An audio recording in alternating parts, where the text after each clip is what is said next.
Welcome back to our channel, everyone. Imagine standing before an impossible choice. Sacrifice the love of your life or carry the memories of an entire alien civilization forever. That's exactly the dilemma Marcus faces at the climax of today's breathtaking tale. She called us her Fantastic Four, but I was the only one who survived her world. But what choice does Marcus ultimately make? Does love truly conquer all, or will tragedy have the final say? Stay tuned till the end to uncover the emotional twist that changes everything. Don't forget to subscribe to our channel, support us, and stay updated on many more gripping stories like this. And as always, leave your thoughts in the comments below. We'd love to hear your opinion on Marcus's choice and your favorite platform for enjoying these stories. Chapter 1, The Arrival. Marcus had never seen a color quite like the sky on Viriel 9. It was an undulating tapestry of turquoise streaked with shades of violet, shifting and shimmering as if it were alive. He'd been on dozens of missions to dozens of planets, some more habitable than others, some downright hostile, but none that looked and felt like this one. When the small human envoy ship passed through the stratosphere, the pilot's console went haywire. Nothing read quite right on the instrumentation. One moment they seemed to be traveling at half the speed of sound. The next, the altimeter suggested they were almost hovering. It was enough to make even a seasoned operative queasy. Seated behind Marcus, Dr. Evelyn Chung, scientist and xenobiologist, could hardly contain her excitement. Her dark hair was pulled back in a tight braid, accentuating sharp features that shone with intellectual curiosity. She hunched over a handheld device that attempted, with little success, to parse the swirling atmospheric data. Her voice was a hushed murmur of scientific jargon, as if she were in a trance. Troy Wheeler, the team's engineer, clenched his jaw. "I can't make sense of these readings," he muttered, tapping at a console built into the shuttle's bulkhead. "No wonder they say the laws of physics barely hold here. Gravity's shifting by the second." In the seat next to Marcus, Kayla Reyes, a linguist and cultural specialist, gazed out the viewport. Her eyes sparkled, half enthralled, half uneasy. She brushed a stray wisp of hair aside, breath catching every so often at the kaleidoscopic wonders beyond the glass. Their mission on paper was simple: establish first contact with the sole known survivor of the virial species, an alien queen rumored to exist as a mysterious energy-based life form. Humanity had picked up signals from this planet for decades, but none of those signals matched known alien patterns. Finally, a cryptic message, repeating, "Send forth four, only four. We shall see if your hearts are ready." It was the Queen's own beckoning. No one was entirely sure what to expect. Marcus, the team leader, was a veteran soldier with a trim build and a stoic demeanor. He'd led peacekeeping missions and infiltration squads, had come out battered but alive from places that had killed lesser men. And yet something about this mission gave him an unsettling feeling in the pit of his stomach. The shuttle touched down in a clearing that looked like a meadow of iridescent flora. The ground sparkled with what appeared to be prismatic dust. Each step sent tiny shards of reflective color into the air. Overhead, the sky shifted again from turquoise to a pale gold. Marcus's gloved hand hovered over his sidearm, uncertain. Their pilot stayed behind in the craft, ready to depart at the first sign of trouble. Stepping out into the open, Marcus surveyed their surroundings. There was a pervasive hum in the air, like a resonant chord that reached for his very bones. Kayla gasped. "Do you hear that? It's almost like singing." Troy exhaled slowly. "Feels like it's vibrating in my chest. I'm not sure if it's external or if it's just me." Knelt down, peering at the ground. She let some of the prismatic dust run through her fingers, eyes bright with wonder. "There's something about this place," she whispered. "It's teeming with energy, like the entire ecosystem is alive with frequencies we can't fully perceive." Marcus's voice crackled over the comm. "Everyone stay sharp. Helmets on for now. Pressure remains normal, but we don't know what kind of microbes might be floating around." But as soon as Dr. Evelyn lifted her gaze, the swirling dust seemed to recede. It was like the planet itself was aware of them, adjusting. Marcus felt the hair on the back of his neck stand on end. "Let's proceed," he said, motioning for them to move out. No one had told them exactly where to find the Queen, only that if they presented themselves openly, she would appear. They took cautious steps across the meadow, scanning for signs of sentient structure. In the distance, they could see large crystals rising from the earth like towers, forming a landscape both alien and magnificent. Each crystal shimmered as though lit from within by dancing lights. Kayla noted each arrangement, struggling to recall if any Earth-based references matched these phenomena. She had studied countless languages, cryptic, cuneiforms, and lost dialects, yet this planet was like an untranslatable poem. The hum grew louder. Soon the entire environment seemed to pulse. Marcus felt it deep in his lungs.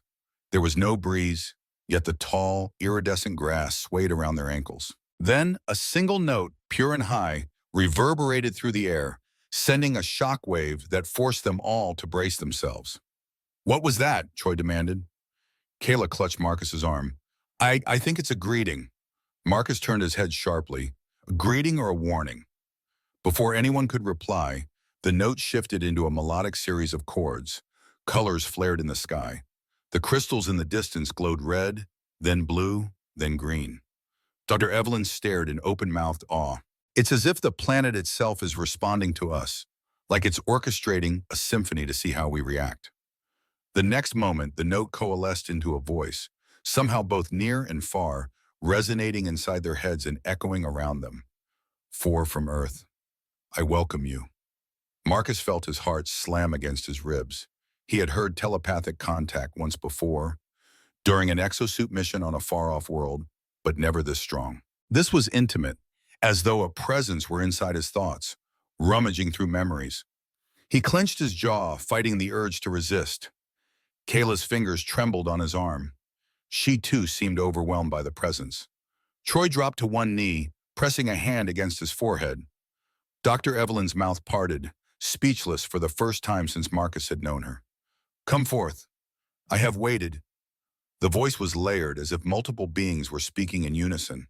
But the invitation felt singular, an entity addressing them personally. Marcus forced himself to straighten. "We are from Earth," he said, voice quavering despite his training. "We come in peace. We come to speak." Before he could finish, a swirl of light coalesced in front of them. At first, it was just a flicker, like a rainbow caught in a prism. Then it expanded into a floating orb of liquid brilliance. It pulsed once, twice, and then formed a shape that resembled a tall, regal figure. Feminine, but not exactly human, and yet each of them perceived her differently. Dr. Evelyn gasped. In her eyes, the figure resembled a luminous being wearing a lab coat, its face a swirl of cosmic matter. To Kayla, it appeared as a woman draped in shifting script, letters from 1,000 different languages. Marcus saw only an outline, a silhouette crowned by coruscating beams of light that evoked majesty. And Troy felt he was staring at an engineer's blueprint made flesh, lines of energy forming a grand architecture of possibility. They all heard it, though, the same voice from within. "You have arrived, my chosen envoys." Chosen. The word hammered at Marcus's mind. They had come to represent humanity in negotiations. They had come to find if the rumors of a single living Viral Queen were true. And now here she was, intangible and overwhelming, tethered to this planet in ways they could not understand. The Queen's voice resonated again, and they felt it rather than heard it. "Your hearts are open. There is much we must learn of each other. Welcome to my world, my children of Earth. You who dare to step upon the threshold of life in memory, I have seen you in my dreams." Kayla, wide-eyed, uttered the words that would later haunt Marcus. "She's chosen us to be her Fantastic Four." But why? Marcus didn't believe in fairy tales, yet there he stood, transfixed by a living legend, while an entire planet seemed to greet them in unison. Overhead, the sky shimmered again, as if acknowledging the Queen's presence. Somewhere deep inside, a little voice whispered, "Something is not right. Run." But it was too late to turn back. They had only just arrived. The figure of light extended what might have been a hand, beckoning them forward. The voice urged them onward. "Come, my Fantastic Four. Let us begin the trials of understanding." Marcus swallowed hard, not liking the sound of that. But they followed. They had no choice. This was their mission, their destiny. And in the distance, the crystals glowed, as if they were alive and watching. Chapter 2. Her Selection. They walked behind the radiant figure, weaving through the meadow of shimmering grass. Each step took them deeper into a surreal landscape where time seemed to fold in on itself. The sun, if it could be called a sun, hung overhead in a perpetual midday glow that did not shift or dim, adding to the unsettling notion that they might be walking for hours or mere seconds. Marcus tried to keep an even pace, scanning their surroundings for potential threats. Dr. Evelyn scribbled feverishly on her handheld device, recording ambient energy fluctuations. Troy kept tapping at a small silver device attached to his wrist that measured gravitational changes, while Kayla studied the swirling lights around the queen figure. At length, they reached a clearing where the grass receded, replaced by an onyx-like stone arranged in a perfect circle about 50 meters in diameter. At the center rose a pedestal fashioned from the same crystal they had seen in the distance, this one glowing from within with a gentle, pulsating light. The queen's form paused. "I am Virial, last of my name, last of my kind," she said, voice echoing in their minds. "I have wandered lonely through eons, waiting for those who carry within them the seeds of hope and of heartbreak. You four, drawn from the tapestry of human existence, shall serve as my windows to your world." Marcus stepped forward. "We are honored to meet you, your majesty. Our leaders on earth hope." The queen's radiance flared, and Marcus felt his words vanish as if swallowed by a vacuum. The queen was not interested in standard diplomatic pleasantries. She had something else in mind. "I sense you each contain a key that might unlock my own survival," she intoned. "To Marcus, I grant that which your heart desires most, but dare not name. For Dr. Evelyn, I kindle her quest for knowledge beyond mortal bounds. For Troy, I bestow an insight into the lifeblood of this living planet. And for Kayla, sweet Kayla." Her voice lingered on Kayla's name, and Marcus felt a sudden protective urge flood him. Kayla looked transfixed, eyes wide with wonder and fear. The queen's form seemed to shimmer in multiple directions. Kayla trembled. Marcus could see a tear at the corner of her eye. And then the queen spoke again. "I give you the greatest gift that remains of my people, Kayla. I give you the capacity for boundless love." A jolt of energy coursed through them all. Dr. Evelyn dropped to her knees, gasping as if her brain were overloaded. Troy pressed his palms to the sides of his head, blinking rapidly. Kayla sank into Marcus's arms for support, her body shaking uncontrollably. Marcus felt a rush, a new warmth pooling in his chest, an intense wave of affection, empathy, and longing so profound that his instincts screamed it had to be alien. As soon as the wave came, it dissipated, leaving them all reeling. Marcus cradled Kayla, confused at the sudden surge of emotion. For a moment, they locked eyes, and in her gaze, he saw a reflection of that same inexplicable warmth. Did the queen's gift just change something fundamental inside of them? Or Evelyn, panting, tried to steady herself. What? What was that?" Troy gripped his wrist device tightly, staring at the fluctuating readouts. "I can't believe it," he said in hushed tones. "It's like the planet's energy is spiking in direct relation to our emotional states. It's off the charts." Marcus felt a tingling at the base of his skull. The queen's figure glided forward. "From this moment forth, you are bonded to this world. My gifts are echoes of what once sustained the Virial. Each of you shall face the trials necessary to prove your heart's truths. Not all shall succeed. Those who fail," she paused, her light dimming, "shall be lost." A chill prickled Marcus's spine. He glanced at his comrades, loyal friends, brilliant minds, people he trusted with his life. "We accepted this mission for peace and understanding," he managed, voice hoarse. "But if these trials are deadly, peace cannot be bought with ignorance," the queen replied, voice quieter now, but somehow more resonant. "It is only through trial, through the fire of adversity, that true communion can be achieved." Kayla still clung to Marcus's arm. Her breath came in shallow gasps, and he could sense waves of unfamiliar emotions rolling off her. Hope, curiosity, longing. She stared up at him, her lips parted, but no words came out. Evelyn cleared her throat, regaining some composure. "Your Majesty, might we request further clarity?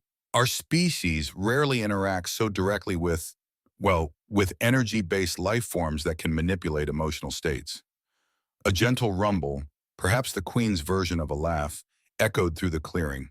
"My form, my nature, it is but an echo of what once was." My species, the Virial, harnessed emotional resonance as power. My sisters and I drew upon the tapestry of feelings to shape reality itself. But war came, and that tapestry was rent asunder. Now I remain, learning, adapting, merging bits of other cultures to preserve what's left. Troy rubbed the back of his neck.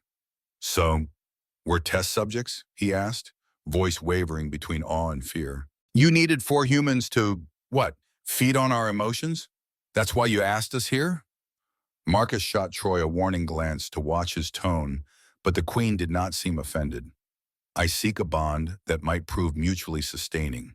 Yes, your emotional energy nourishes me in a sense, but do not fear me as a mere parasite. I too give. I share with you aspects of our lost heritage so that you might understand. Our energies intertwine. Thus I call you my Fantastic Four, for I see greatness in you, a spark of the potential that once defined my people. Kayla looked up, swallowing. And what exactly is my gift? Boundless love. It sounds extreme. A wave of melancholy passed through the clearing like a sudden dip in temperature. My first love was human, the Queen said softly. Long ago. It ended in heartbreak. But from it, I learned that love transcends time, species, matter. It is the rarest and purest form of energy. I sense your capacity, Kayla. I have awakened in you what my beloved once awakened in me. Marcus felt his heart twist. He had heard rumors that the Queen had once taken a human lover, some pioneer or explorer centuries past. It had always sounded like a myth, but seeing the sorrow wreathed around the Queen's luminous form, he knew it was no mere legend. Your Majesty, Dr. Evelyn said carefully, this gift, it won't harm Kayla, will it?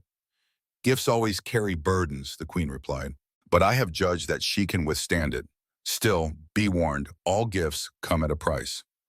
Marcus exhaled, looking at his team, taking measure of the changes in their eyes. Troy seemed more alert, scanning the environment with renewed focus as if the Queen had unlocked a deeper awareness of the planet's living tapestry. Dr. Evelyn was blinking rapidly, her pupils dilated, like she was processing new dimensions of knowledge she'd only glimpsed in her wildest speculations. And Kayla? Kayla's gaze brimmed with an almost overwhelming tenderness. She looked at Marcus as though she were seeing him for the first time. He looked away quickly, focusing on the Queen. We're still here for a diplomatic mission. Earth will want. The Queen's form lifted a hand, if it was indeed a hand, radiating prismatic strands of light that swirled around them. Diplomacy is an illusion if there is no true understanding. Complete the trials, my Fantastic Four. Survive, and then we shall speak of alliances. A rumble of thunder rolled across the clearing, though the sky showed no clouds.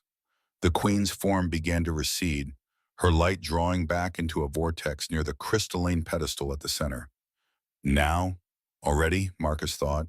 This was too sudden, they needed more time. But her final words echoed in their minds. Embrace your gifts. Soon each of you shall be tested, and in that trial your true selves will be laid bare. In a flash, she was gone, leaving the clearing silent except for the faint hum of the planet's energy. The pedestal still glowed softly as though it were a heartbeat or a distant drum calling them onward. Marcus turned to the others. Everyone okay? Troy nodded, still looking disoriented. Dr. Evelyn stood up, dusting her knees. Kayla wiped her cheeks, eyes glossy. No one spoke at first. Then Kayla's trembling voice whispered, there's something inside me now. It's like a door has been opened, and I can't close it. Marcus wrapped an arm around her shoulders. He tried to think of something reassuring to say, but no words formed. Dr. Evelyn cleared her throat, her rational mind reasserting itself. We need to figure out what these trials are. How do we proceed without losing anyone? No one responded because none of them had answers. They glanced around the clearing, at the onyx stone beneath their feet, at the strange pedestal, at the shifting sky overhead. The hum in the air seemed to intensify again, like a cosmic heartbeat. Then, as if on cue, the pedestal began to emit a series of geometric light patterns that shot across the ground, encircling each of them in turn. Troy's device beeped wildly, and Dr. Evelyn stared at the phenomenon with scientific wonder. Kayla clung to Marcus, and he could feel her heart racing against his chest. We move together, Marcus finally said, voice firm. Whatever these trials are, we face them as a team. That's how we survive. He was about to give an order to set up a perimeter when the pedestal's lights flickered one last time, and then four separate pathways of shimmering energy branched out from it, heading in four different directions. Each path called to a different member of the team. Marcus's instincts screamed caution, but deep inside he knew they had just stepped onto the stage of something far bigger than a simple peace negotiation. The Queen's words echoed in his mind, "Not all shall succeed. Those who fail shall be lost." He tightened his hold on Kayla's hand, though he knew in her gut that soon they might be torn apart. Something intangible and yet unstoppable was unfolding. Call it fate, or the planet's living will, or the Queen's design. And so the chosen four stood at the threshold, hearts pounding, uncertain whether the gifts they had received would become their salvation or their downfall. Chapter 3.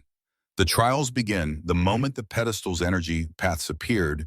The clearing split into sections, each designated by a shimmering, semi-transparent wall of light. Marcus watched in alarm as Kayla was pulled away from him.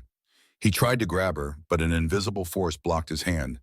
He couldn't break through the barrier, no matter how hard he pushed. His heart pounded, adrenaline surging. Dr. Evelyn, separated on another side of the clearing, banged her fists on the barrier. She shouted something, but her voice was muted. Troy stood by his own barrier, pressing at it, analyzing it with that restless engineering mind of his. Only Kayla, pale-faced on the opposite side, managed to mouth, "It's okay," though she looked anything but okay. Marcus's instincts flared. Separate them. Isolate them. A classic strategy for manipulation. The Queen's voice hummed in his mind, reminding him, "Each of you shall be tested." A sense of helplessness gnawed at him. He was supposed to lead this team, protect them. Now he was imprisoned in a wedge of light, forced to watch as each barrier created a separate path. He felt as though they were inside a living puzzle, and then the ground beneath his feet rippled like water. Everything around him dissolved into white brilliance. He blinked, shielding his eyes. When his vision cleared, he found himself standing in a dimly lit corridor lined with metal plating. A corridor he recognized all too well. It was the interior of an Earth Alliance starship, battered and scarred. The smells of ozone and burnt wiring filled his nostrils, the same way they had that fateful day in the outer colonies. He spun around, disoriented, mind screaming that this was an illusion. Yet everything felt real. The distant rumble of engines, the flickering emergency lights. He'd lived through this memory. It was the darkest day of his career, when half his squad was lost to a pirate ambush. He'd worn that guilt like a second skin for years. "It's not real," he murmured, trying to steel his nerves. "This is a test." But the corridor in front of him seemed real enough. Sparks showered from a damaged power line. Bodies of fallen comrades lay sprawled across the floor in contorted positions. A familiar scream echoed from down the hallway.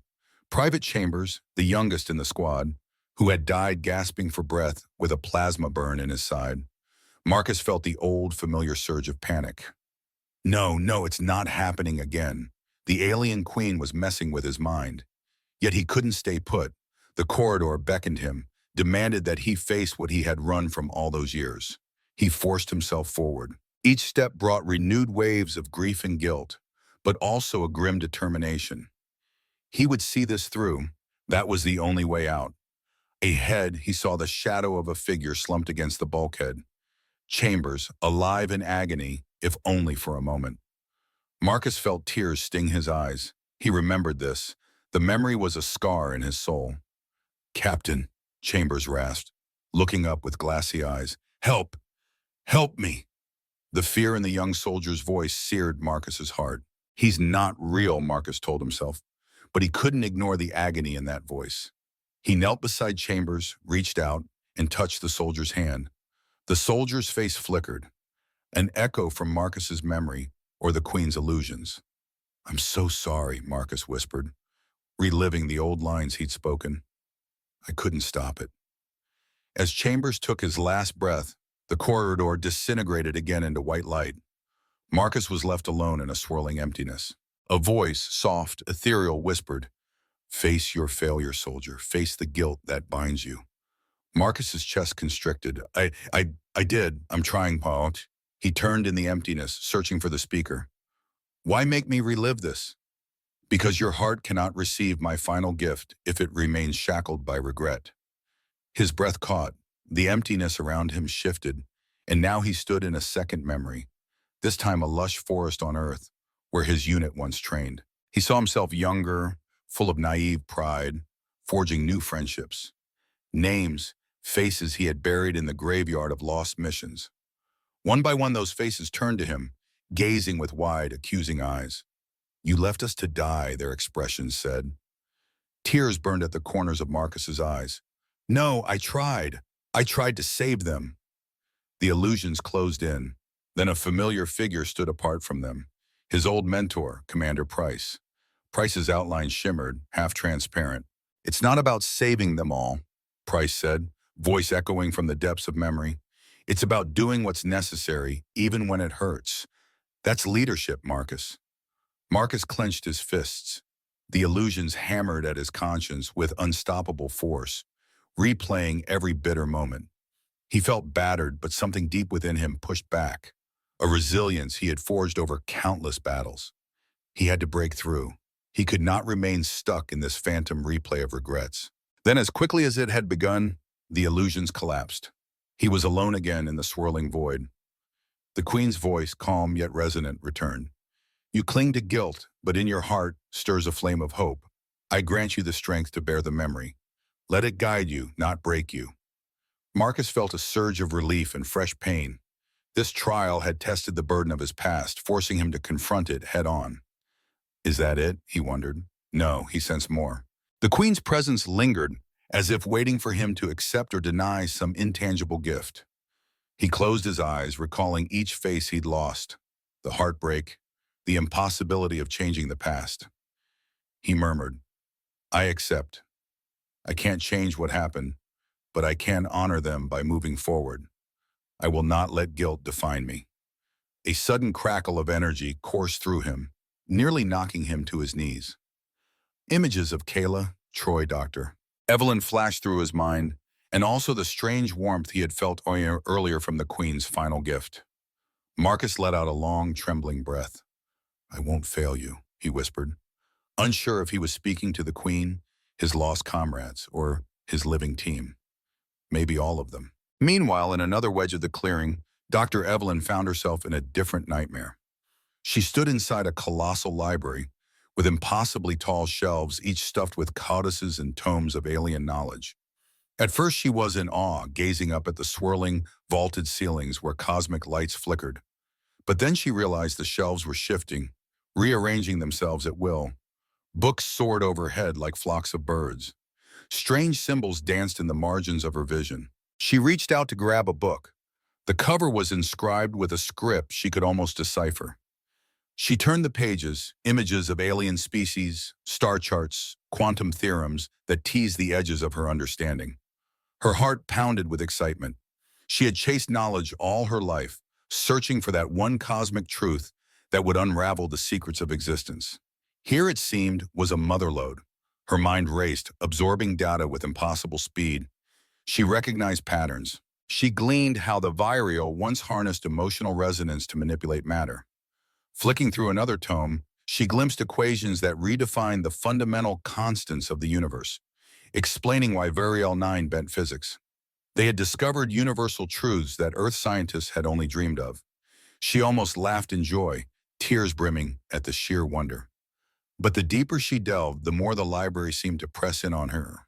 The knowledge felt heavier by the second, as if each new fact was a boulder placed on her psyche. She heard a voice, her own voice, warning, "You can't handle this. It's too much." Yet she couldn't stop. She felt compelled to read more, her thirst for understanding overwhelming any caution. Then a deafening hum rose from the library's walls. The shelves began to collapse inward, bearing her under an avalanche of books. She screamed, arms flailing, as knowledge physically crushed her. In that moment, she realized the library was a metaphor for her mind. If she tried to take it all at once, it would destroy her. Breathing ragged, she closed her eyes and tried to focus.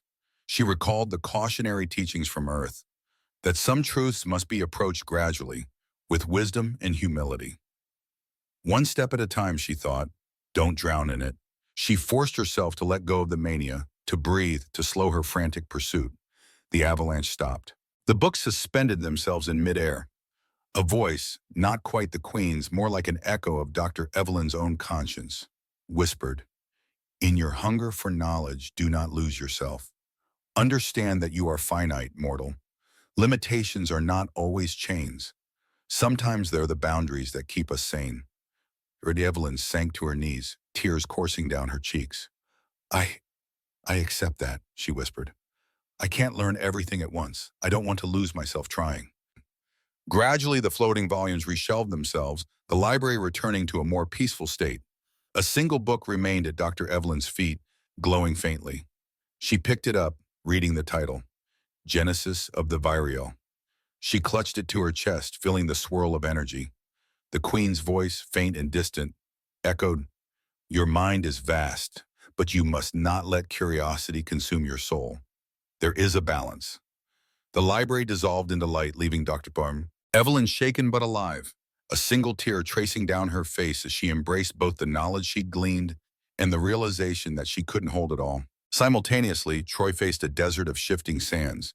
He recognized it as a stylized version of Virial Nine's surface, except the dunes moved in patterns like ocean waves, glittering with hidden crystals. He analyzed them, searching for a method to the madness, his engineer's mind whirling. If the planet was alive, then these dunes were part of its neural network, the land responding to emotions. He saw glimpses of the planet's colossal energy currents, lines of force crisscrossing the horizon. Then the ground quaked, forming a chasm. Troy saw swirling lights below, as if he peered into the planet's beating heart. If this was his test, it had something to do with harnessing or understanding the planet's living essence. The Queen's presence pressed on his thoughts, gently nudging him to see deeper. He took a breath and extended a hand toward the chasm. Energy rose from the depths, dancing like a plasma storm. A voice inside him whispered, "The planet is alive. We can shape its flows if we resonate with it." He recalled the Queen's earlier words, that she existed by absorbing emotional resonance, but also that the planet itself might be sustaining her. He needed to figure out how it all intertwined. Troy mentally reached out, focusing on the swirling lights. A connection sparked, and he felt the planet's rhythms, anger, sadness, hope, longing. The pain of a species nearly wiped from existence. The memory of millions of voices crying out in war. Overwhelmed, he stumbled, falling onto the shifting sand, but he forced himself to keep that connection open, to empathize, to witness. In that moment, the desert shimmered and parted, revealing an ancient Virial city beneath its surface. Towering spires of crystal lay in ruins, domes cracked, fractal architecture broken. Troy's heart pounded. This is the memory of the planet, he realized. The city had once thrived, fueled by the harmonious interplay of emotional energies. Then war destroyed it all. Troy sank to his knees, tears hot in his eyes. He felt the echo of those who died, an entire civilization undone by their own power. Is this what Earth could become, he wondered? Is this the cost of meddling with forces we don't fully understand? Sorrow and empathy filled him, but also determination. He placed his hand on the sand, letting the planet's energy flow through him. "We won't let your story be forgotten," he whispered. The vision city flickered, an echo of a once vibrant place. The swirling energies settled, and the chasm closed, as if acknowledging his acceptance of the planet's truth. The desert evaporated, leaving Troy kneeling on a patch of swirling white light. He exhaled, shaky but resolute. The Queen's faint whisper, "You have glimpsed our tragedy. May it guide you to caution and reverence." And finally, Kayla. Her vision was gentler, an endless garden where every plant glowed with a subtle inner light. Petals and leaves drifted in a slow dance. At the center stood a single great tree, blossoms like tiny galaxies swirling at the edges of its branches. She was drawn to it, heart pounding with a mysterious longing. As she neared the tree, she felt wave after wave of affection, a warm tide flooding her senses. She thought of her family on Earth, of her teammates, and of Marcus. Especially Marcus. Her chest ached with the sudden depth of feeling. This is the Queen's gift. Boundless love. But it was too much, too powerful, threatening to eclipse her sense of self. She fell to her knees beneath the tree's branches. The flowers trembled, releasing motes of light that glided around her like gentle fireflies. A voice, 1,000 voices, seemed to breathe through the garden, humming a lullaby. It was comforting, yet also heartbreakingly lonely, as if it spoke of a love that defied mortality, time, and space.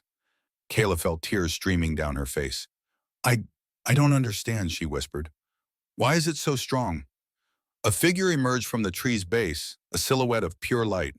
For a moment, Kayla thought it was Marcus, but then the figure shifted, becoming an androgynous shape, then older, then younger, as though representing every person she had ever loved or could love. Your capacity for love is infinite, it whispered. But infinite love can lead to infinite sorrow. Can you bear that pain? Kayla sobbed softly. She remembered old heartbreaks, lost friendships, the fear of letting people in. Can I bear it? The Queen's gift demanded vulnerability. Yes, she thought, trembling. Yes, if it means truly living, truly connecting. She imagined Marcus, saw his strength, his hidden pains, and realized she wanted to share them, to take them into her heart. The figure leaned in, gently touching her face. The garden bloomed brighter, and Kayla felt a surge of emotion so intense it threatened to shatter her. But she held on, love and sorrow, hope and heartbreak, all braided together. Then arise, Kayla, the voice said tenderly. Let love define you, though it may cost you everything. Kayla stood, her cheeks wet. She gazed up at the swirling blossoms, acceptance flooding her. I'm ready, she whispered. And just like that, the garden dimmed, merging into white light. She felt an echo of the Queen's presence, proud yet sorrowful, acknowledging her choice. When the illusions ended, each member of the Fantastic Four found themselves back in the clearing. The barriers of light vanished. Marcus rushed forward, scanning the group. Dr. Evelyn and Troy staggered, both looking shaken. Kayla stumbled into Marcus's arms, eyes brimming with tears. I saw so much, she whispered, pressing her forehead against his chest. Marcus cupped her face. He didn't need words to convey his relief and concern. His gaze said it all. Evelyn steadied herself on Troy's shoulder, exhaling shakily. What was that? Trials, Marcus said, voice husky. Or at least the first stage. The Queen showed us our deepest vulnerabilities. He looked around. Are we all here? Troy turned, counting them. We're missing someone, he said, voice trembling. It took them a second to realize. One of their teammates hadn't made it back. On the far side of the clearing lay the crumpled form of one of the mission specialists, Lieutenant Harper, a logistics officer they'd brought with them for administrative support. She had never been part of the Fantastic Four, but she had come on the ship to help manage supplies and communications. They hadn't seen her since the arrival. Somehow she'd been caught up in the trials unprepared. Dr. Evelyn sprinted over to check for vitals.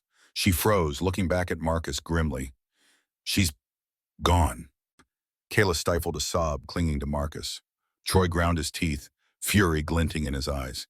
Is this the price of the trials? She was never chosen by the Queen. She had no gift to withstand it. He sounded bitter, guilt-ridden. She was just collateral damage? Marcus's voice shook with anger. The Queen never mentioned bystanders would be tested too.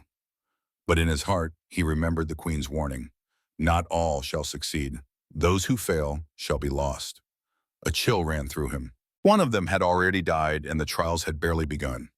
The sorrow and shock weighed heavily.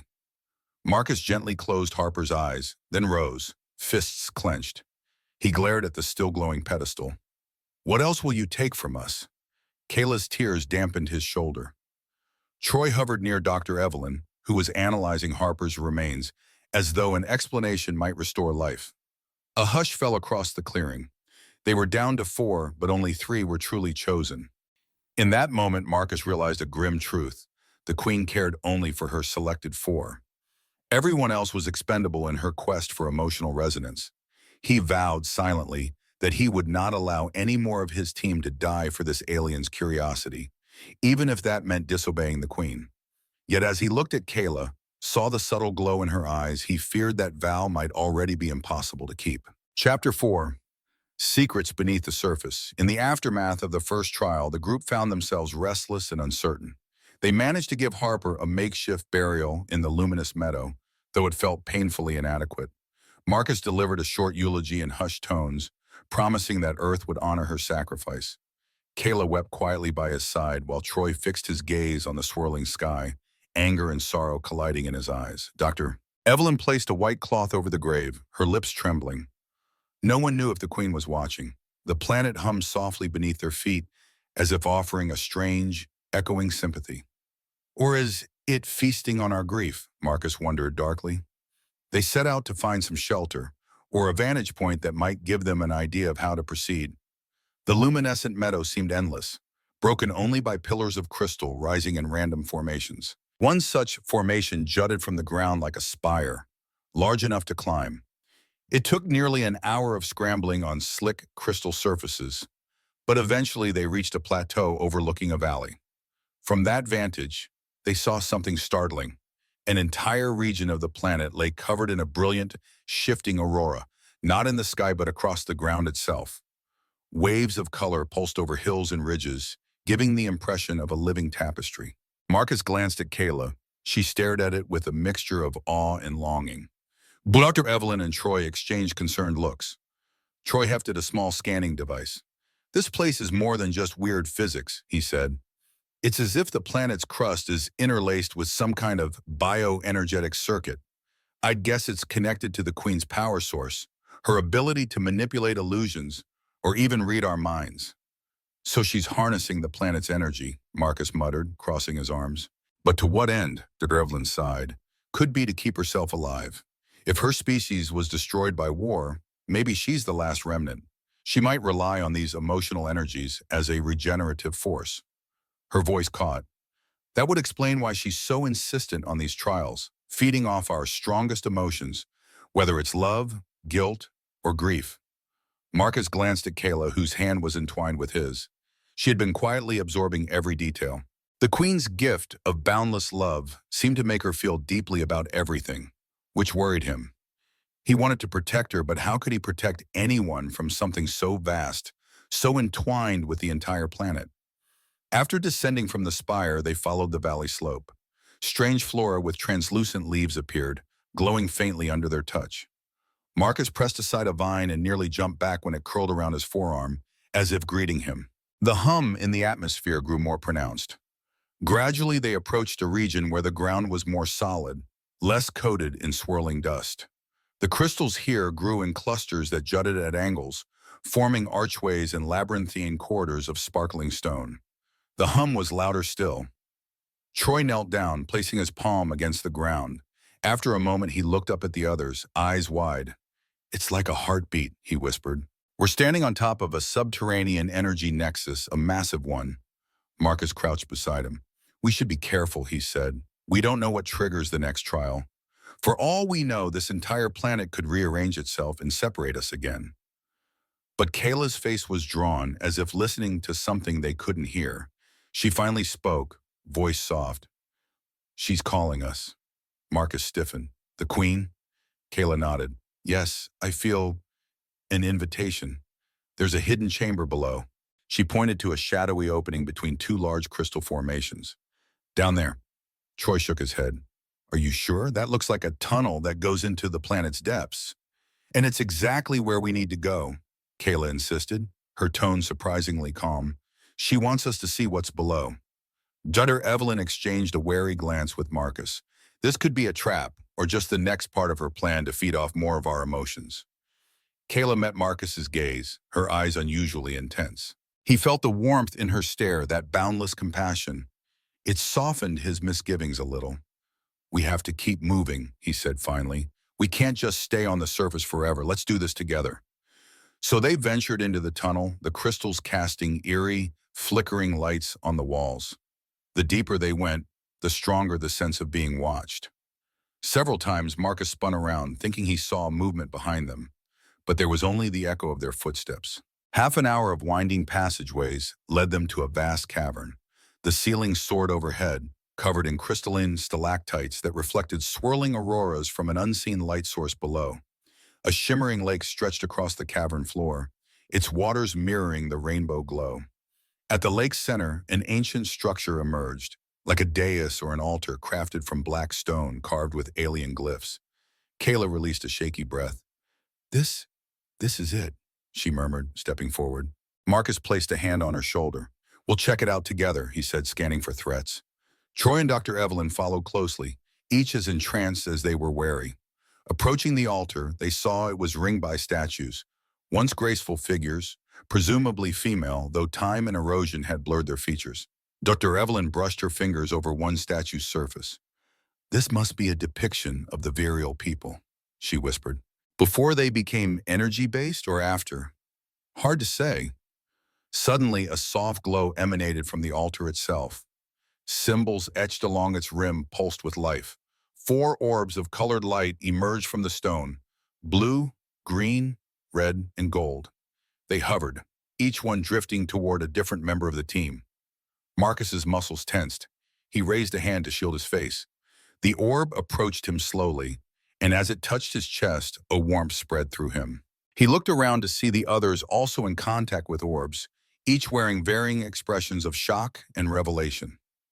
A distant rumble reverberated through the cavern, followed by a soft voice. Her voice, secrets must be unearthed if we are to survive together. The orb that touched Marcus flickered with images, showing him glimpses of the past.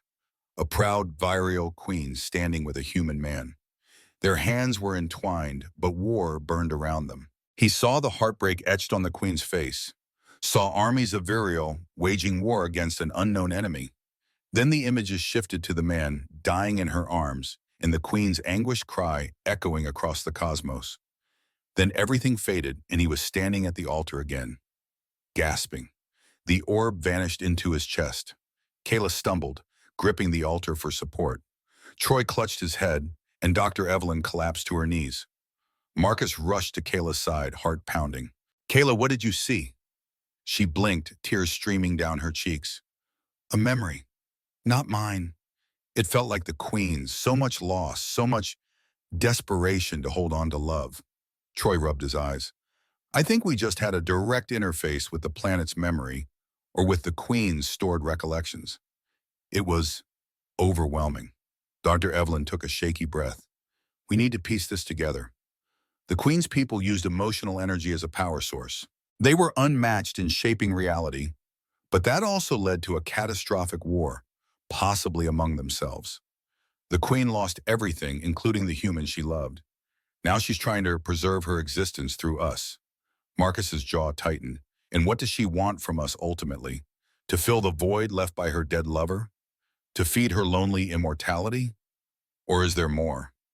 They fell silent, the weight of the revelation pressing down on them. Standing in the center of that ancient altar, the planet's living hum in their ears, they felt closer to the truth. They also felt the stirrings of dread, suspecting the cost for that truth would be far higher than any of them had bargained for. Yet there was another thread weaving between them. Kayla's hand slipped into Marcus's, and he squeezed gently. In that quiet moment, amid the alien gloom and the echoes of a tragic past, they found an unexpected flicker of solace. The queen's gift of love surged in Kayla's heart, and Marcus felt the edges of it, warming him in this cold place. A sudden twist in the energy currents made Dr. Evelyn look up sharply. Wait, do you feel that? Something's changing. The lake began to churn, ripples distorting the shimmering reflection. A swirl of luminescent mist emerged, taking shape. They braced themselves for another manifestation of the queen. But instead, they saw a ghostly vision of a man's face, human, deeply familiar, yet heartbreakingly sad. He mouthed words none of them could hear, and then vanished like steam. Kayla clutched at Marcus's arm. It's the man from the memory, her human lover. She's stuck in a loop, replaying his final moments over and over. Troy shuddered. That kind of heartbreak echoing for centuries. No wonder she's doing all this. Marcus gazed at the swirling lake, thinking of the queen's motivations. They had come to represent Earth in the negotiations, but they were entangled in something far more personal. The queen wanted them to know her pain, to feed on their emotions while revealing her own. Perhaps she believed sharing sorrow would create a bond strong enough to keep her alive. He remembered how Kayla had described her gift as unstoppable emotion. The question is, how far will she go? How far will she push us? No one answered because in their hearts they suspected the worst. The queen's heartbreak was infinite, and it demanded infinite fuel. So long as she existed, the trials would continue until she found what she was searching for, that one soul who could carry her memory forward, ensuring she would never truly die. Chapter 5. Falling in Love, Falling Apart. The day, if the planet's perpetual twilight could be called day, found them wandering through a landscape that shifted with their emotions. Evelyn had discovered that by focusing on a particular memory, they could sometimes influence the color of the sky or the shapes of the distant crystal pillars. It was as though the planet responded to their emotional states, weaving illusions or transformations in real time. Marcus walked alongside Kayla, his arm around her waist. She rested her head on his shoulder, a tender gesture that made his heart race. For Viriel 9, he'd viewed Kayla as a brilliant linguist, a gentle presence in the team, but never in a romantic light. The Queen's gift seemed to have unleashed something in Kayla, an openness, a raw sincerity that drew him in. Or maybe it had unlocked something in him too. He found his stoicism cracking every time he looked into her eyes. At the same time, a quiet dread nagged at him. Could this be real? Or was it just the alien influence? A part of him worried that they might be dancing on marionette strings, each emotion amplified by the Queen's meddling. But when Kayla's gaze met his, all those doubts melted into the background. They paused at a clearing where the air felt charged with electricity. The sky above swirled in vivid reds and oranges. Kayla turned in his arms, and without hesitation, he drew her close. She rose onto her toes, pressing her lips to his in a tender, lingering kiss. The ground beneath them glowed brighter, a pulse that seemed to match their racing hearts. For a fleeting moment, everything else, fear, confusion, heartbreak, fell away. When they finally broke apart, Kayla's breath trembled. I can't believe how strong this feels, she whispered. I didn't expect. Marcus couldn't find words. He settled for pressing his forehead to hers. Me neither, he admitted, voice rough. I've never been good at letting people in. But with you, it's. He couldn't finish, so he just kissed her again. The planet responded in a surge of color, as if celebrating. Nearby, Troy cleared his throat. They pulled apart, cheeks burning. Troy offered a small grin that didn't quite mask his unease. Hey, lovebirds, I'm all for romantic interludes, but the environment is going haywire. I'm picking up massive energy spikes. Marcus nodded, stepping back from Kayla reluctantly. We'll focus, he said, trying to steady his breathing. Where's Evelyn? Troy gestured behind a swirling crystal arch. She said something about analyzing a biospore cluster. Might want to check on her. They found Dr. Evelyn kneeling by a patch of phosphorescent fungi, each cap shaped like a tiny satellite dish that emitted a glow. She looked feverish, eyes wide, muttering observations under her breath. This species uses empathic resonance to propagate spores. Absolutely remarkable. Can't believe the morphological variety. Marcus touched her shoulder gently. Doc, you okay? You look. He searched for a polite word. Overworked. She glanced up, eyes too bright. I'm brilliant, she said, the corners of her mouth twitching in what might have been a grin or a grimace. This planet is a living library. My mind is brimming with new knowledge, fractal biology, cosmic linguistics, quantum emotional resonance. It's incredible. Kayla traded worried looks with Marcus. Evelyn, you need to pace yourself. You remember the library illusion, right? If you try to absorb too much, it could break you. For a moment, Dr. Evelyn seemed poised to argue, but then she exhaled shakily. I know, but it's so tempting. This is the pinnacle of xenobiology, maybe all science. Part of me wants to drown in it. She fell silent, her face a complex mix of awe and dread. Troy crouched beside her. We need you sharp, Doc. We're in uncharted territory, and we can't afford to lose you too. She looked at him, her expression softening. Yes, you are right. I'm sorry. She abruptly stood, pressing a palm to her temple. It's like the planet is whispering solutions to every scientific question I've ever had. But I'll be careful. Marcus nodded. He extended a hand to help her steady herself. The group resumed moving, but the tension lingered. They were all changing in ways they couldn't fully control. Kayla's emotional depth, Dr. Evelyn's ravenous intellect, Troy's empathy with the planet, and Marcus. He felt a renewed sense of purpose, even as worry gnawed at him. If only they could maintain a balance. But that balance was short-lived.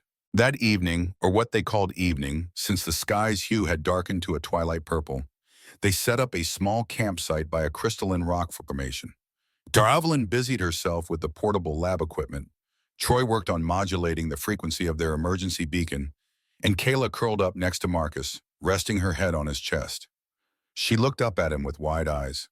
"Marcus, do you think we'll ever get home?" He swallowed the lump in his throat. "Yes," he said firmly, though he wasn't sure. "We'll find a way to complete these trials, and then we'll—" A sudden flash of light interrupted him. The Queen's voice echoed through the clearing. "Children of Earth, I call you forth. The next trial awaits." Marcus rose abruptly, scanning the area. He expected illusions or barriers of light, but instead the ground began to glow beneath Dr. Evelyn's feet. She looked down, eyes widening. "What?" In a swirl of luminescence, she vanished. Troy bolted upright, swearing under his breath. Kayla gasped, clutching Marcus's sleeve. Before they could react, the same glow enveloped Troy. He let out a shout, and then he was gone too, leaving Kayla and Marcus alone. Marcus clenched his fists, heart pounding. "We have to." But the moment he tried to move, an invisible force pinned him down. Kayla tried to stand, only to freeze as well. Their bodies refused to obey. The Queen's voice resonated. "Some trials you must face alone. Let them see what they will choose. The price of sacrifice." Dr. Evelyn found herself in a chamber ringed by crystalline columns. She blinked, reeling from the abrupt transition. Troy stood opposite her, similarly disoriented. Between them stretched a shimmering wall of energy, dividing the room into two halves. In the center stood a control panel with alien symbols flickering. The Queen's voice filled the chamber. "Knowledge is power, and power demands sacrifice, Dr. Evelyn, how far will you go for enlightenment? Troy, how far will you go to save what you love?" Troy pressed his hand against the barrier. "What is this?" Suddenly, a sphere of light flared into existence above Evelyn's side of the chamber. Inside the sphere, she glimpsed a swirling mass of data, an entire repository of viral knowledge that glowed like a mini-galaxy. Her eyes lit up with wonder. With the entire compendium of the Queen species, a cosmic treasure trove that would answer every burning question she had. All of it, right there. On Troy's side, a vortex opened in the floor. Within it, he saw images of Earth, family, friends, the city skylines he knew. Then he saw Kayla and Marcus, battered and bruised, calling his name, as if they were trapped or threatened. He heard the Queen's voice. "To save them, you must divert the energy from the repository to this vortex. But doing so will destroy all the knowledge inside." Troy's heart thudded. Dr. Evelyn's eyes widened in alarm. "You can't," she murmured. "Troy, if you erase that knowledge, the Queen's entire history might vanish. Think of how important it is, everything we could learn, to help Earth avoid the same mistakes." He looked tormented. "But if I don't, you guys could die." Dr. Evelyn hesitated, pressing a trembling hand to the barrier. "We don't know if that's a real threat or just an illusion. The Queen could be manipulating us. You of all people know how illusions work on this planet." Troy shook his head. "But can we risk it? If there's even a chance that Kayla and Marcus are in mortal danger." Her lip quivered. She took a shaky breath. "If you erase that knowledge, it might doom the chance for peace. The Queen said she can only continue if we understand her story, her tragedy. Without that library, we'll remain ignorant. Maybe the Queen will let us go, but we'll have learned nothing." Troy clenched his jaw. "So you're telling me I have to choose between your thirst for knowledge and the lives of our friends?" Dr. Evelyn cast her eyes down. "It's not just about me. Think about the entire galaxy. This knowledge could heal or transform civilization. Or it could be used as a weapon. But bearing it forever, that feels like a crime against the memory of the Viriel." Troy's emotions warred inside him. Through the barrier, he could see Dr. Evelyn's face contorted in desperation, longing and fear. She wanted that knowledge so badly. He had never known anyone so devoted to uncovering truths, and yet he also knew that if he didn't act, Kayla and Marcus might pay the price. He looked down at the control panel. "Do I trust the Queen?" The illusions on this planet were potent, but there was often a kernel of truth. Could he risk it? He remembered the vow he made to protect his teammates. Then he remembered how Dr. Evelyn was dangerously close to overloading with knowledge already. Perhaps saving them from certain death was the priority. He placed a trembling hand on the console. Dr. Evelyn let out a choked sob. "Troy, please," she whispered. "Don't condemn the future by clinging to the present. We can't keep sacrificing the potential of an entire civilization's knowledge." Kayla and Marcus, they'd understand. His eyes flashed with pain. "I can't just... This knowledge is not worth their lives. You're asking me to weigh intangible potential against the real people we care about. That's not a choice. I choose them." He made his decision, pressing a red symbol. Energy rushed from the sphere of knowledge into the vortex. The swirling repository flickered, disintegrating bit by bit. Dr. Evelyn screamed, tears streaming down her cheeks. "No!" She pounded the barrier, but the deed was done. The entire sphere of data collapsed, vanishing into the vortex. The images of Kayla and Marcus flickered, then stabilized, as if a crisis had been averted. Troy sank to his knees, shoulders shaking. "I'm sorry," he whispered to Evelyn. "I'm sorry." She slid down the barrier, tears streaking her face. You destroyed the chance to truly understand them. Everything. Gone." She hung her head, tears racking her body. Troy felt guilt crushing him. The Queen had forced a divide between them, a choice that neither could unmake. An ominous rumble echoed through the chamber. Dr. Evelyn's side began to glow, and before Troy's horrified eyes, her body started turning translucent. She clutched her chest, gasping. "What? What's happening?" The Queen's voice spoke, tinged with sorrow. "Dr. Evelyn, your heart yearned too strongly for knowledge, overshadowing the bond with your friends. You cannot continue." Dr. Evelyn's eyes went wide. "No!" She looked at Troy, panic flaring. "Help me!" Troy reached for her through the barrier. Their fingers touched for an instant, then she dissolved into motes of light that drifted upward, vanishing like fireflies.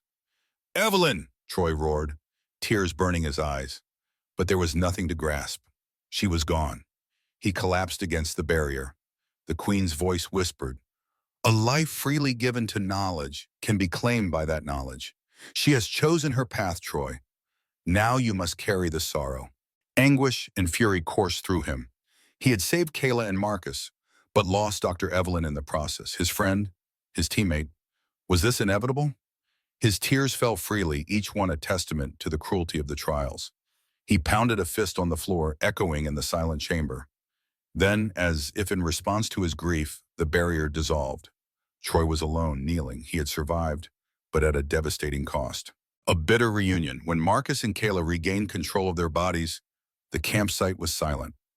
No sign of Dr. Evelyn or Troy. The Queen's voice no longer resonated, leaving a hollow sense of foreboding. Minutes crawled by like hours. Then suddenly, Troy stumbled into view from behind a crystal outcrop. Marcus rushed to him. "Troy, where's Evelyn?" Troy's lips trembled. He couldn't speak. Kayla gasped, covering her mouth. She felt it, Evelyn's absence, a glaring void. Marcus grabbed Troy's shoulders. "Talk to me, man." Troy's eyes were haunted. She gave herself up, or was taken. I couldn't save her." Marcus's hand fell away. The weight of that statement crashed over him. Kayla's eyes filled with tears. She pressed her face to Marcus's chest, and he held her gently. It felt like the walls of the world were closing in. Troy couldn't meet their eyes. "I had to choose," he whispered. "To save you two, or to preserve something else. She wanted me to keep the knowledge. His voice broke and he looked away, consumed by guilt. "I chose you, and we lost her." A hush followed.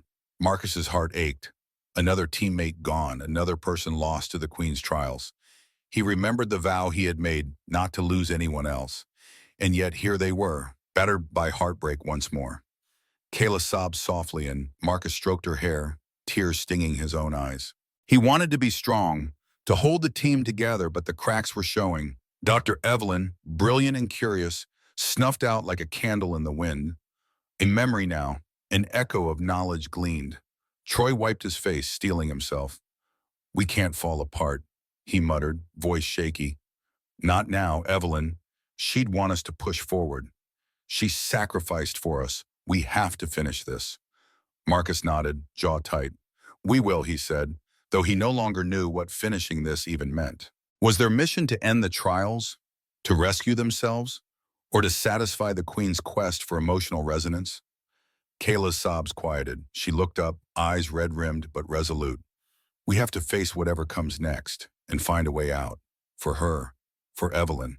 She can't have died in vain. Marcus squeezed her hand, sharing a grief-filled glance. Troy closed his eyes, took a deep breath, then opened them with renewed determination. Okay, he said, we move on. Yet in that moment, none of them could ignore the sense of creeping doom. The Queen had called them her Fantastic Four, but they were now down to 3, and the cost had already proven unbearable. The worst part? Something told Marcus that more heartbreak awaited them. The Queen's trials weren't over, not even close. Chapter 6, The Last Trial. Marcus, Kayla, and Troy pressed deeper into Viriel 9, guided by the faint sense of direction Kayla claimed she felt from the Queen's presence. They trekked across shifting landscapes, meadows that shimmered under ephemeral starlight, crystalline forests filled with alien whispers, ravines where gravity flickered unpredictably. Each step carried them closer to some undefined center of the planet's power. Days, or what they approximated as days, blurred together. Exhaustion weighed on them.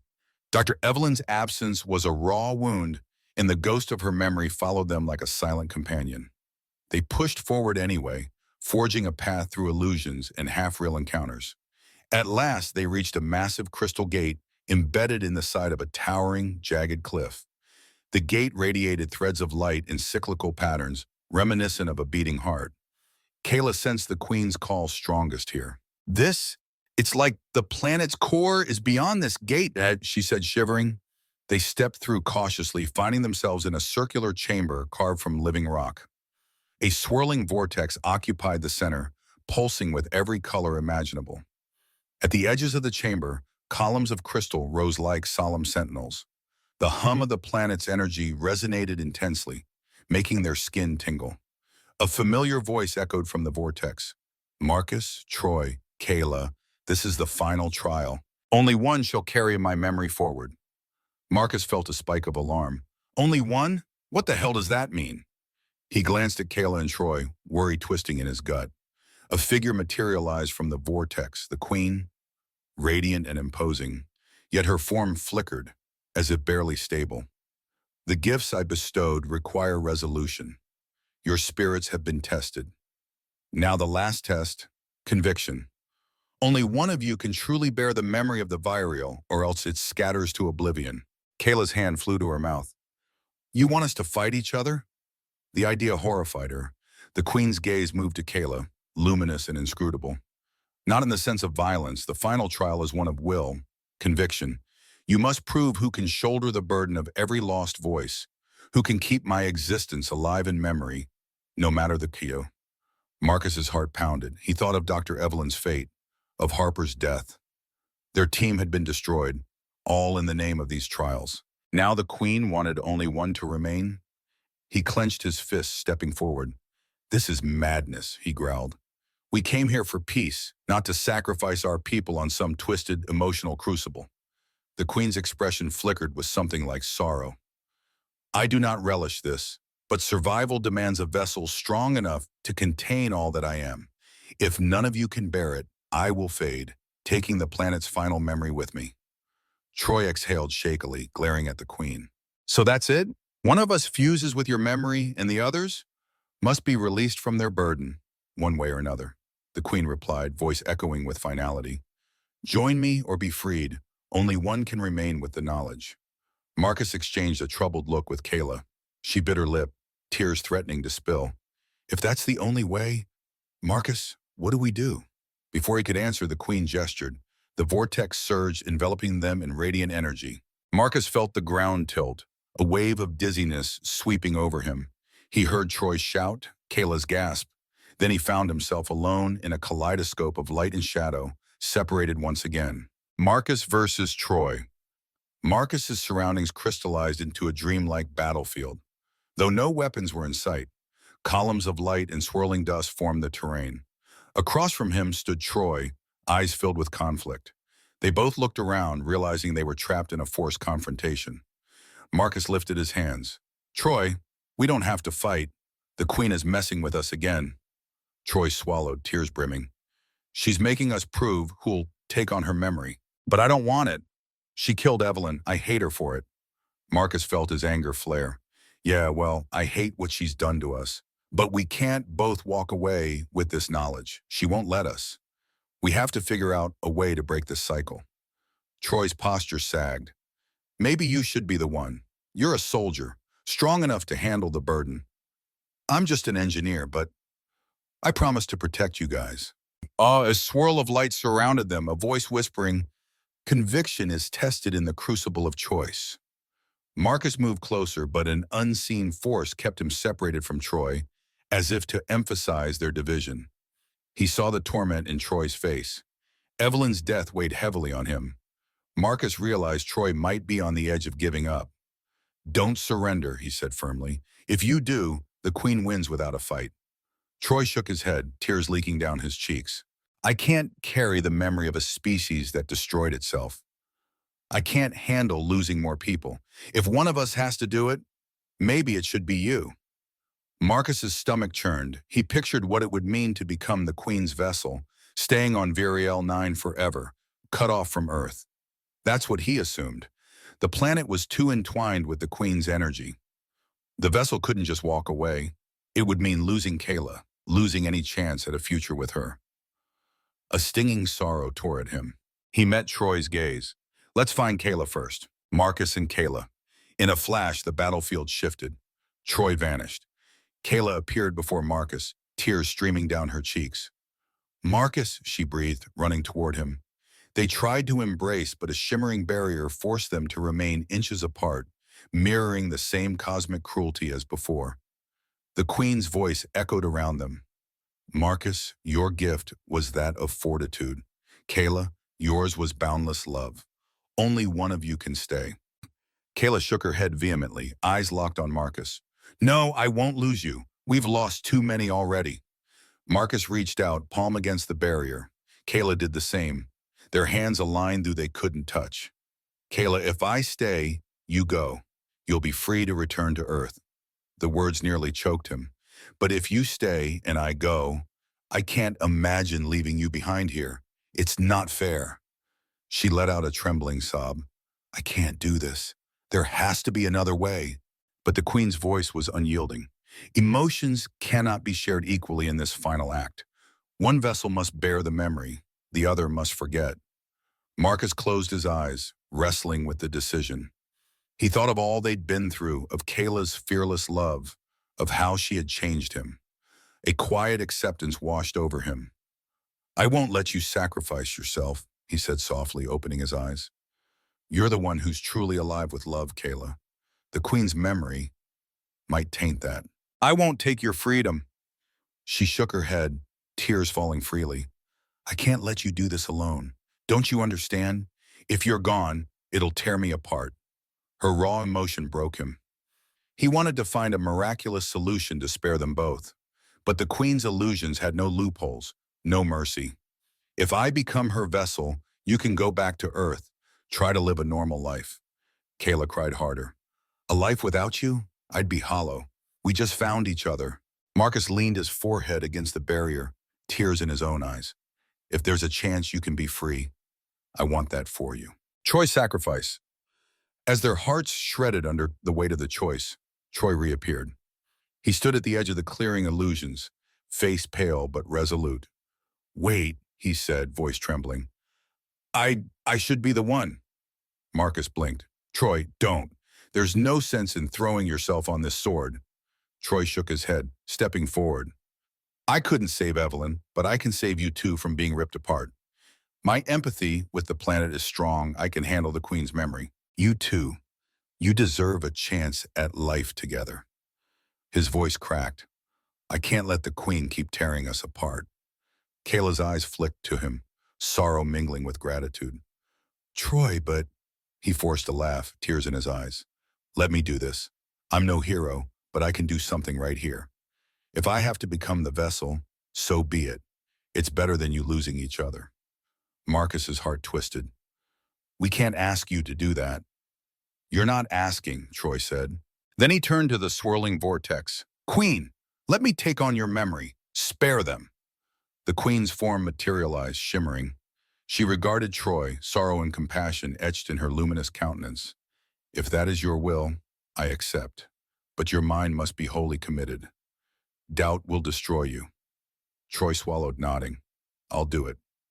Marcus felt relief and despair collide.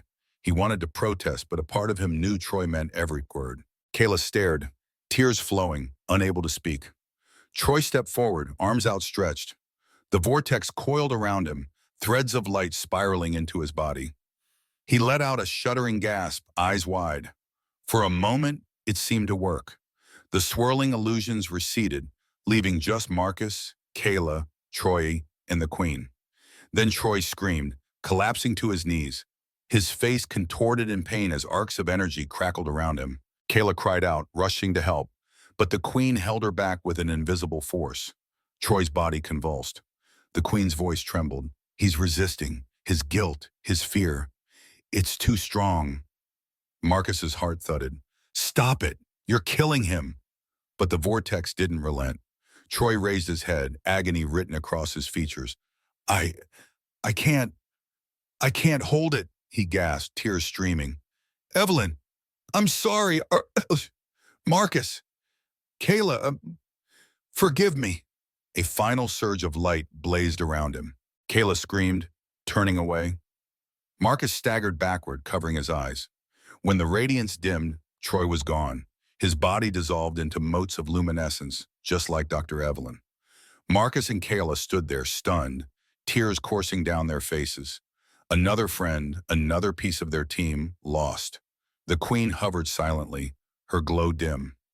He was brave, but fear was stronger. Marcus sank to his knees, Kayla beside him, both of them trembling. Troy's sacrifice had been in vain. The Queen's memory was too potent for him to bear. A quiet sob broke from Marcus's chest, mixing with Kayla's. They clung to each other in desperate grief. The Queen's voice wrapped around them like an elegy. Only you two remain. Chapter 7. Her Confession. The chamber fell silent save for Marcus and Kayla's ragged breathing. Troy's ashes of light had vanished into the swirling vortex, leaving no trace. The Queen stood by, flickering with sorrow. Marcus glared at her with tear-filled eyes. Was all this necessary? You say you don't relish our suffering, yet you stand there, watching us lose everything. The Queen lowered her head, and for a moment her luminous form flickered, revealing flashes of a haunted figure. You ask if it was necessary. I am bound by the scars of 1,000,000 souls. My people annihilated themselves in a war fueled by fear, greed, heartbreak. I am but a husk, a collector of memories, sustained by the emotional resonance others bring. Kayla trembled, gazing at the Queen through tear-blurred vision. Is that all this was about? You feeding on us so you can keep existing? You wanted to replace the love you lost? A soft, mournful note quivered in the air. Once, yes. I sought a replacement for him, my human beloved. I believed if I could recreate that bond, I would find peace. But I learned that no two souls are the same. My attempts always failed. She gestured, and a swirl of images filled the air. Glimpses of previous visitors, all of them succumbing to heartbreak or fear, dissolving in the trials. Kayla and Marcus watched, horrified. Over time, I realized I cannot simply replicate love. I can only persist if my memory remains in one living mind. One soul strong enough to carry the remnants of my species. Marcus stood, wiping his face, heart raw. That's why you tested us? To find that one soul? She nodded, the glow around her flickering. You, Marcus, have seen heartbreak and carried guilt. You overcame it. Kayla's heart brims with boundless love, awakened by my gift. Both of you have the strength, but only one can bear the burden entirely. Kayla's voice shook. Why can't we share it? The Queen offered a sad smile. It must be singular. My essence is not easily divided. If it were, we would not be reduced to one queen. Marcus looked at Kayla, sorrow twisting in his gut. So many had died for this, and now the final choice lay before them. Stay or leave, carry the memory or be freed. The queen spoke again, voice trembling with a confession long withheld. Kayla, you are a reflection of my first love. He was a human linguist, gentle yet curious. I see him in you. That is why I granted you boundless love. But your spirit is not his. I am sorry for the pain I have caused you. Kayla sank into Marcus's arms, tears streaming. She was a reflection of the queen's ancient love. That explained the immediacy of her connection, the raw flood of emotion. Her entire being felt shattered by the revelation. Marcus gazed at the queen through tear-rimmed eyes. You manipulated her. You've twisted all of us. I only awakened what was already inside you. Your love for each other is genuine, but it cannot save me unless one remains. Chapter 8. One must leave, one must stay. An otherworldly stillness settled in the chamber. The swirling vortex cast auroras across the walls. Marcus and Kayla stood before the queen, each breathing heavily, their hearts weighed down by loss and indecision. The queen's voice broke the silence. I offer you each a choice. Marcus, you may become the vessel of the viral memory.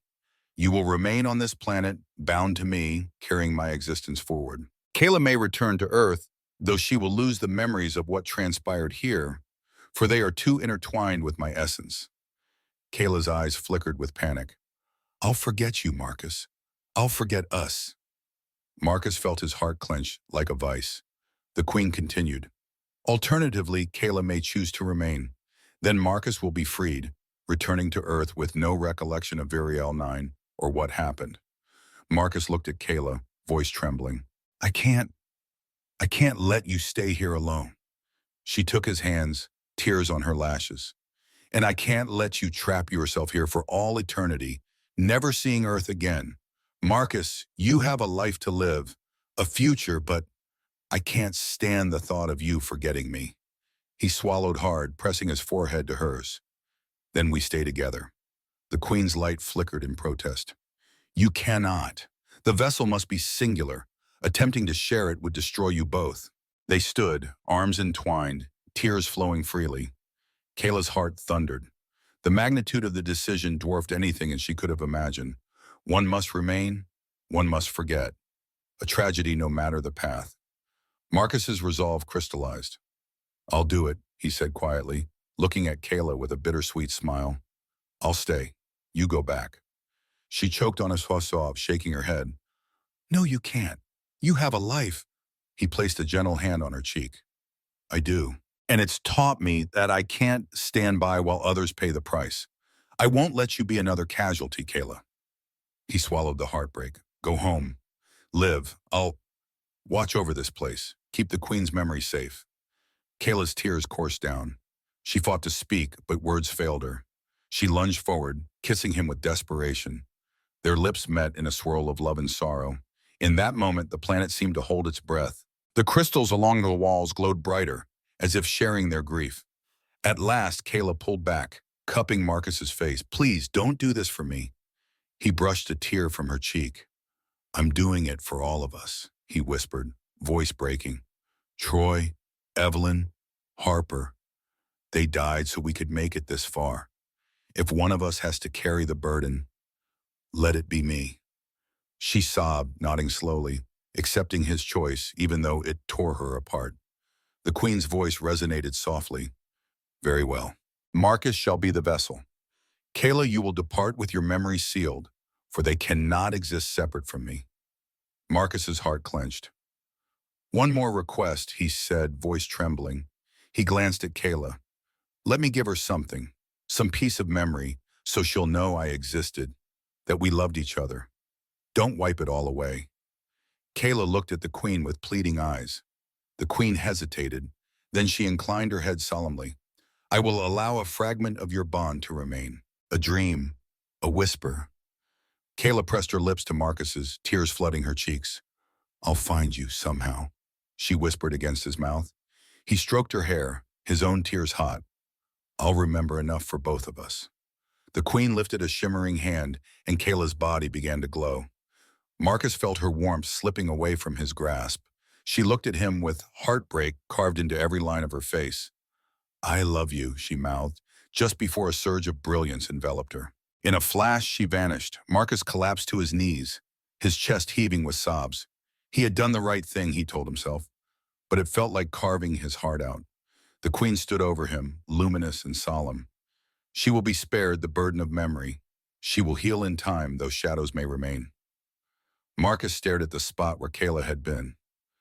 That's good, he murmured, voice hollow. The queen extended a hand, the swirling vortex converging around them both. Now my vessel come, accept the weight of my people.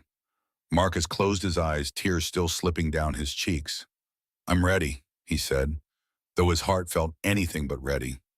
The vortex surged, threads of light spiraling into his body. Agony and wonder fused in a torrent. He felt the sorrow of millions, the echoes of the entire Virial civilization. Their final desperate hopes. Pain racked him, but he refused to cry out. He clung to the memory of Kayla's last kiss, using it as an anchor. When the maelstrom subsided, he was alone, floating in silence. The queen's essence now part of him. His tears drifted in the weightless void. He had survived, but at an unfathomable cost. Chapter 9. The only one who survived back on the rescue vessel orbiting Virial 9, the crew scrambled to locate the missing negotiation team. Weeks had passed since contact was lost. Just as they contemplated a final search run, an emergency beacon activated. Life signs. One occupant found drifting in a small escape pod. They retrieved the pod, anxiously prying it open. Inside lay Marcus, unconscious, his uniform shredded, a faint pulse in his veins. No sign of the others. No Kayla, no Troy, no Dr. Evelyn. The medical team rushed him to the infirmary. Over days, he slipped in and out of consciousness, muttering half-coherent phrases about illusions, crystals, heartbreak. The doctors scanned his brain, baffled by abnormal readings. They assumed it was trauma from an alien environment. Some recommended memory-wiping therapy to remove the stress. Others insisted on letting him recover naturally. Marcus eventually awoke, alone in a sterile white room.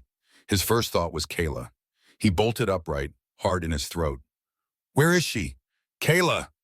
He ripped off the monitor, staggering to the door. The medical staff tried to calm him, told him he was the only survivor. He sank to the floor in disbelief. Only survivor. The phrase hammered at his skull. He demanded to see the command staff, to share his story of Virial 9, but they found no evidence of a living queen, only pockets of unusual energy on the planet. No one believed him. Officially, the mission was a catastrophic failure. The rest of the team were declared KIA. The planet was deemed too unstable for further expeditions. Marcus was discharged from active duty on medical grounds, labeled unfit for service due to psychological stress responses. Days melted into weeks. People visited him, expressed condolences, and left. Marcus found himself drifting through Earth's surface life like a ghost. He carried an impossible truth. The memory of an entire alien civilization resided in him, fused to his very essence. Sometimes he sensed the queen's presence, like a whisper in his mind. She was part of him now, her heartbreak, her longing. At night, the memories haunted him, the illusions, the trials, Kayla's tear-streaked face as she vanished. He told no one. Who would believe him anyway? One evening, he stood on a cliff overlooking the ocean. The wind whipped his hair, salt stinging his eyes. He gazed at the horizon, searching for peace. Then a voice inside, soft, familiar, spoke. As long as you remember me, I still exist. Marcus closed his eyes. Kayla, her voice echoing in his dreams. The queen's final gift, a fragment of Kayla's mind, saved from oblivion. Or perhaps just an echo of memory. Either way, it was all he had left. He sank to his knees, tears slipping down. Life would go on. Humanity would remain mostly ignorant of the horror and wonder on Virial 9. But Marcus carried it with him. He was the living testament, the final guardian of an alien queen's sorrow and a lost civilization's hope. Days later, he mustered the will to record a personal log, a testament hidden away, in case someone ever cared to learn the truth. In it, he told the full story, how 4 elite negotiators journeyed to a planet where physics bent under the weight of emotion, how they became test subjects in a cosmic drama, How the Fantastic Four were systematically broken until only he remained. How Kayla's love changed him forever. He ended the log with the line that echoed in his dreams. She called us her Fantastic Four, but I was the only one who survived her world. But even that survival felt like a sort of death, because every day, every breath, he bore the weight of the Vieriel's memory, a tapestry of anguish and hope. And every night in the quiet darkness, Kayla's voice whispered through his soul, "As long as you remember me, I still exist." In those words, he found the strength to keep going, for love could not save them all, but it could at least preserve the memories. And perhaps in that memory, they might live on, together in a distant corner of the cosmos, where heartbreak and hope entwined across the starry void. Thanks for listening to today's emotional journey with Marcus, Kayla, and their heartbreaking encounter on Viriel 9. Marcus's final choice leaves him burdened with the memories of an alien queen's love, lost forever to everyone but him. Do you agree with Marcus's ultimate sacrifice? What would you have done if faced with such an impossible decision? Share your thoughts below, let us know where you're listening from, and don't forget to hit subscribe and ring the notification bell. Your support helps bring more extraordinary tales to life. Until next time, keep your hearts open and your imaginations alive.